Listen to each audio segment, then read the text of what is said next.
Kita pernah dengar dari para salihin bahwa Indonesia ini milik Aulia Tarim. Sehingga ada kalau kita dengar, kita lihat, subhanallah, memang benar. Hampir setiap kota di situ ada wali tarim. Coba kita lihat Jakarta, Habib Ali Kuitang Al-Habsyi, Habib Abdullah bin Muhsin Al-Attas Bogor, Habib Hussein luar Batang, Al-Idrus, sampai Habib Umar, Habib Salim bin Jindan, Habib Umar bin Hud, Hadramaut, semuanya Hadramaut Tarim. Cirebon, Sunan Bonang, Sunan Gili Gresik, Maulana Maki Ibrahim, Habib Bakar Gresik. Dari Surabaya, Habib Muhammad bin Idrus Al-Mahdha, Habib Muhammad bin Ahmad Mahdha, Muhammad bin Idrus Al-Habsyi, wa Habib Neon, dan seterusnya. Konon, di antara lembaran tua yang disembunyikan dari mata dunia, tersimpan sebuah kitab misterius bernama Al-Jafr. Sebagian menyebutnya peninggalan Sayyidina Ali bin Abi Thalib, kitab yang memuat rahasia masa depan umat Islam. Dalam kisah yang diwariskan secara lisan, kitab itu menubuatkan bahwa cahaya Islam suatu hari akan bangkit dari timur, dari negeri yang jauh dari gurun dan perang, dari tempat di mana akal dan iman berpadu dalam kedamaian. Kini sebagian menafsirkan timur itu adalah Nusantara, Indonesia. Dari situlah muncul berbagai tafsir dan klaim simbolik. Di antara yang paling populer adalah ungkapan Indonesia bintu Tarim. Indonesia adalah anak perempuan Tarim. Kalimat ini sering dikutip sebagian kalangan dari klan Ba'alawi, yakni kelompok Sayyid keturunan Nabi yang berasal dari kota Tarim, Hadramaut, Yaman. Tarim selama berabad-abad dikenal sebagai kota seribu wali, pusat spiritualitas Islam, tempat lahirnya banyak ulama besar. Klaim ini sekilas tampak indah, bahkan puitis. Ia menempatkan Indonesia sebagai penerus misi dakwah Tarim, pewaris cahaya keilmuan dan akhlak Rasulullah SAW. Namun, jika ditelusuri lebih dalam, ungkapan bintu Tarim juga menyiratkan hierarki simbolik, seolah Indonesia hanyalah anak yang harus bergantung pada induknya di Hadramaut. Disinilah kritik mulai mengemuka. Menurut Azyumardi Azra, dalam Jaringan Ulama Timur Tengah dan Kepulauan Nusantara 2013, jaringan keulamaan Hadramaut memang memainkan peran penting dalam penyebaran Islam di Asia Tenggara. Tetapi mereka bukan satu-satunya aktor. Dakwah Islam di Nusantara tumbuh dari proses sosial yang panjang, perpaduan antara pedagang, ulama lokal, bangsawan, dan masyarakat pesisir. Michael Lavan bahkan menegaskan dalam The Makings of Indonesian Islam 2011 bahwa Islam di kepulauan ini tidak hanya disebarkan oleh imigran Arab, melainkan juga diindonesiakan oleh ulama-ulama lokal yang menyesuaikan ajaran Islam dengan konteks budaya dan politik setempat. Karena itu, sebutan bintu Tarim lebih tepat dipahami sebagai metafora historis, bukan kebenaran teologis.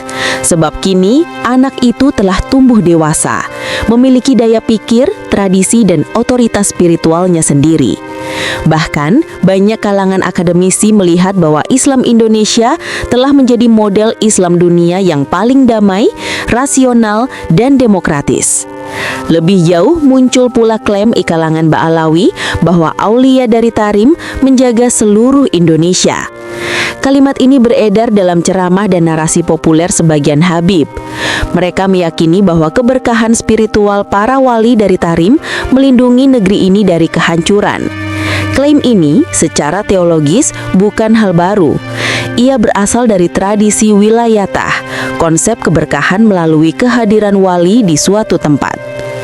Namun menjadi problematis ketika dipakai untuk membangun kesan bahwa keselamatan bangsa bergantung pada satu garis keturunan tertentu.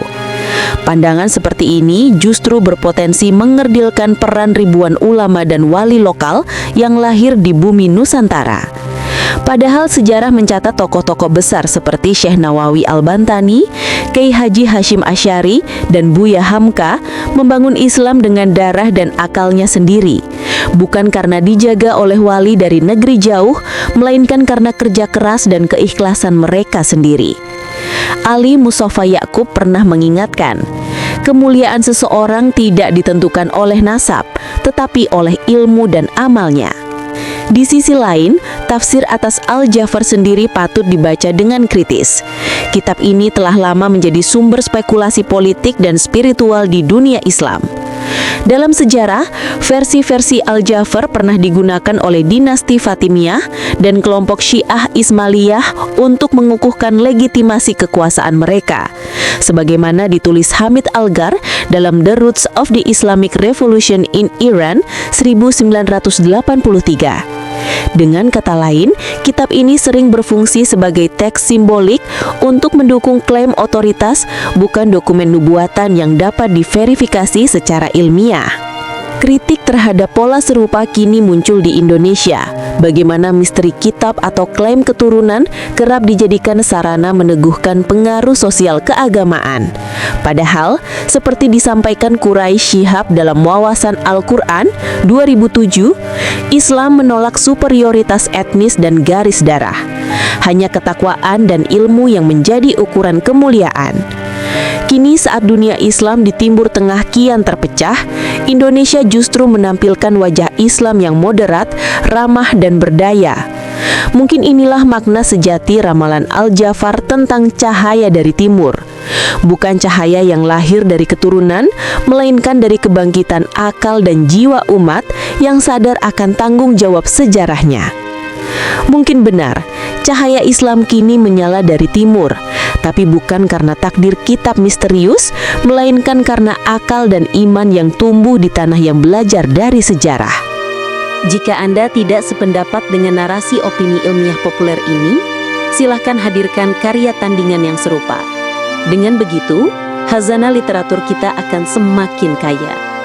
Karena ilmu sejatinya hanya bisa diuji dengan ilmu, bukan sekadar narasi, argumentasi kosong, atau provokasi. Mari kita biasakan berdialog dengan hujah, bukan dengan emosi. Dan untuk Anda yang ingin terus menyimak opini-opini menarik, kritis dan berbobot seperti ini, jangan lewatkan konten kami berikutnya. Tekan tombol subscribe, aktifkan lonceng notifikasi, dan jadilah bagian dari perjalanan intelektual ini. Sebab setiap narasi adalah pintu menuju pemahaman yang lebih dalam. Wassalamualaikum warahmatullahi wabarakatuh.